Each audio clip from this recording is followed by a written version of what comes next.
Alright guys, so let's get right into part 2 of my K24 swap. So, as you can see in the video, we finally got the K24A short block over to my house, and we just bought an engine hoist from Harbor Freight. So now that we got the K24 in place, let's get right into this video, guys. Alright guys, so we finally got everything out, and now, oh my gosh, we're gonna be building that. We're gonna be building the engine hoist, and then we're gonna hoist out the K20 C3. It'll be out of here.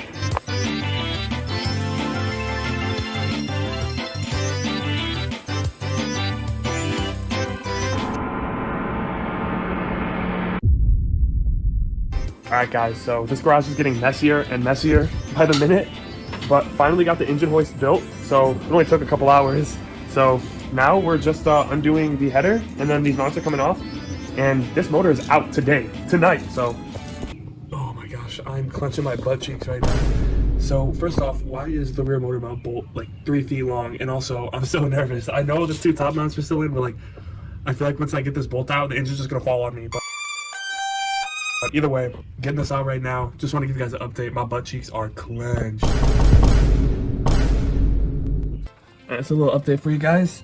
The header wasn't coming off. I don't know what you're supposed to do. So I'm back here by the catalytic converter. I got 2 bolts out. There's one last one on the other side. 2 out of 3. You can see right there. Let 2 go.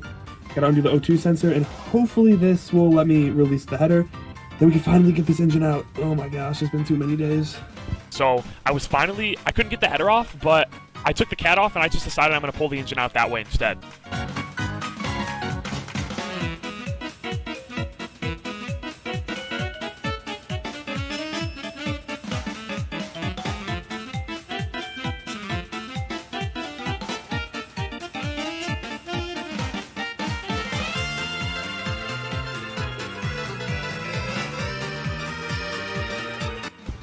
Alright guys, we finally did it. So take a look here. Boom! The motor is out. So we got it out with the motor and the trans. Boom. So this is basically just the engine bay, completely empty. Take a look at this motor. Now I'm glad we're getting a new motor anyways, because this thing was spitting oil all over the place. Like the VTC actuator right here is a VTEC solenoid, all that, just covered in oil. We gotta get the oil cooler off. That's one thing we're swapping over. Covered in oil. But yeah, so we had to take... Now this is so disappointing because I wanted to reuse this head, but look at the condition of this this valve train. I mean, somebody was not changing their oil. This is disgusting. So luckily, oh wait, I'm not recording.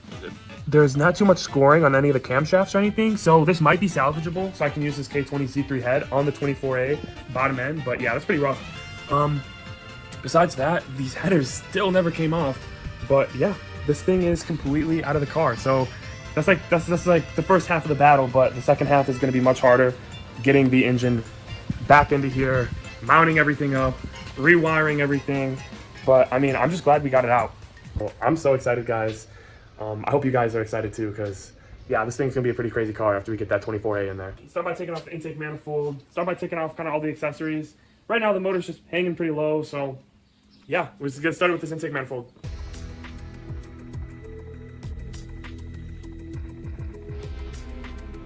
Alright guys, so just took off the VTC solenoid thing. This thing's been leaking oil like crazy, as you can see. But the important thing on these is the condition of the screen. This will show you any like bearing material or anything. And see, focus it. It actually looks pretty fine, but the thing is, you can see there's just a lot of oil buildup. This thing, for sure, too long without oil changes. So of course you're gonna get some of that oil buildup in here.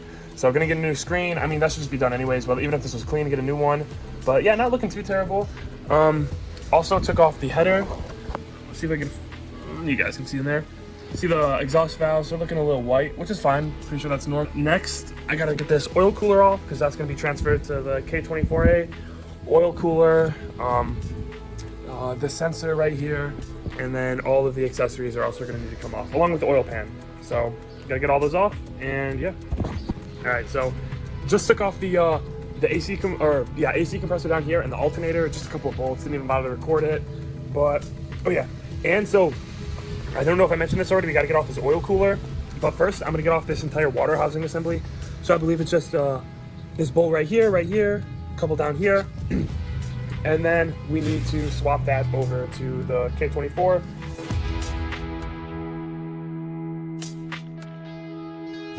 All right, guys, so finally got the water pump off, and look at this. This is, I don't even know what causes this, but this is just disgusting. You can see how sludgy, I mean, this whole area is disgusting. This is where the coolant was leaking from.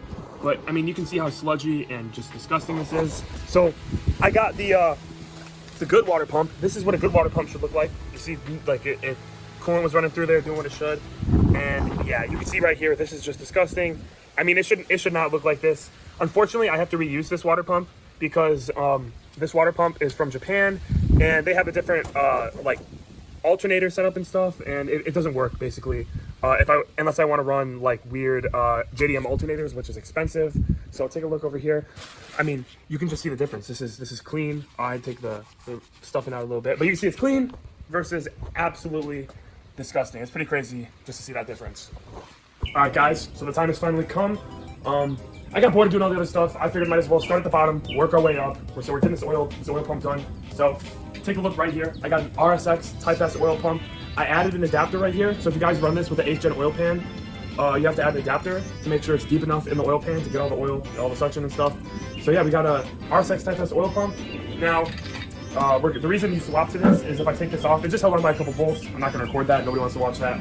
So if you look right here, we have basically the same looking thing, but it's got all this extra stuff on it. These are balance shafts. You get parasitic loss. I mean, you don't want these. So we're gonna be taking this thing off and swap it on the better oil pump. So let's go. All right, so real quick, I just want to show you guys the oil pump. You can see right here, it's got these two things, balance shafts. So we don't really want those. This thing also above 8,000 RPM gets oil cavitation. I mean, red line on this is going to be 8,000, but I mean, we're going to be pushing some extra horsepower, so might as well get this one to be safe. But if you guys want to do this yourself, I'll just show you guys real quick.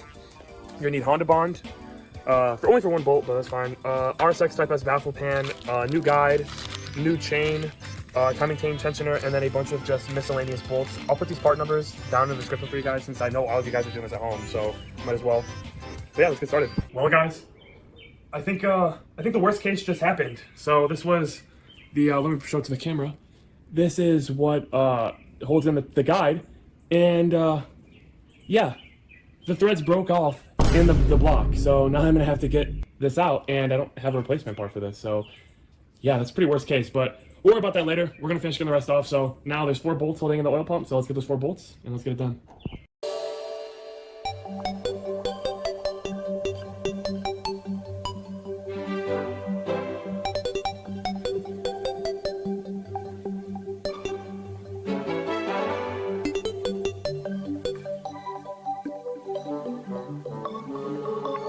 All right, boom. So as you can see, it just took it off. Now, we need to get this guy off and this guy off. It's labeled A and B, so that's cool. Take a look though. You can see this is a lot different. It kind of looks like a supercharger, honestly. This is a lot different than the tiny little oil pump we got. So, got this guy off, chains off and everything. So, something I want to mention, because I do kind of want to show you guys how to do the process. So there's a little oil jet, but as you see, let me grab it. So as you see, take our oil pump and put it on like this. There's nothing here, so this will squirt out oil. And with nothing to catch it, we're going to lose all our oil pressure. So we have to take out this little guy right here, take him out, and then we have to plug it with a bolt, put some Honda Bond on that bolt, plug it up, and then all the oil will instead be directed where it needs to be going, into this guy. So, I mean, look at that. It's pretty crazy. All right, the bolt is in, torqued it down. I don't know, doing the video said 16 foot-pounds, so I just snugged it pretty tight. I mean, nothing is ever supposed to come out of this, and I will never be down here again, so might as well just get it pretty snug on there. Now we're going to get this baffle pan on here. So we can reuse the old bolts, and we also have some new bolts over there. So let's get this baffle pan on. All right, guys, so it is hot in here. And you can see it's no longer daytime, so I just went and got some easy outs. And, oh, let me show you guys real quick, so one sec. So, you know how we broke this off, drilled a hole into here. We're gonna see if the easy out works. Not only did I break one, but, hold on, I broke 2. That's the second screw that's stuck. This guy stinks! So, I'm working on this first one. Oop, WD-40 got knocked over. Oh my, this is such a mess in here right now. Really need to clean this up. So what I did was I screwed this into here, and I have, where did I put the easy out? It's right here. So now I have this easy out. I have to, oh my gosh, it's already working. Wait, I can literally do this with my hands. Oh, it's working. Wait, this is actually kind of insane. All right, wait, let me grab some pliers so I can hammer this in and get some pliers so I can really wrench on this thing out. Well, I just sighed the biggest sigh of relief. So we got it out. This easy out actually worked pretty well, so it won't focus. Let me see.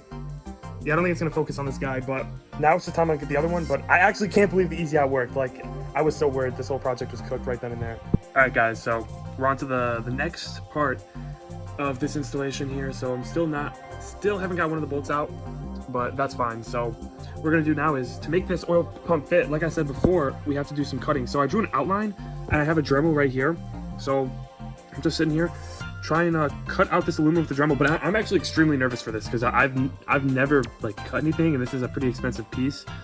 So let's hope I get this right the first time, because clearly I can't even screw some stuff in without breaking bolts. So let's do it.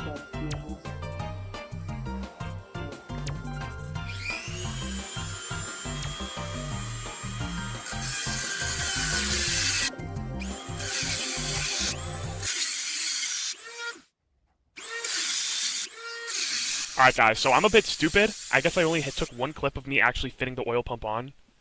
And it's only 1 second long and vertical, so I don't know why I did that. But anyways, I think that's a good point to stop the video here today, just because, man, it has been such a long project, but finally got the oil pump on. So in the next video, we're going to get the rest of the accessories on, and hopefully we can start putting the K24 back in the Civic. So yeah, subscribe, and let's see what happens in the next video.